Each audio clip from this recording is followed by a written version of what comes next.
Leave விட்டதுக்கு அப்புறம் இங்க சமாளிக்கிறதுக்காக அமேசான்ல இருந்து இந்த அல்டிமேட் சயின்ஸ் கிட் வாங்கினேன்.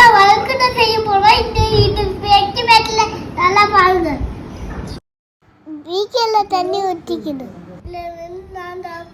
கலர் இந்த ரெண்டு ராட்ஸ் விடுறோம். மிக்ஸ் பண்ணி தின்னோம். பேக்கிங் சோடா 2 ஸ்பூன் போட்டுக்கணும். செட்டிக் ஆசிட் 2 ஸ்பூன் போட்டுக்கணும். நல்லா மிக்ஸ் பண்ணணும். இதை எடுத்து ஊற்றினா வளர்க்கணும்.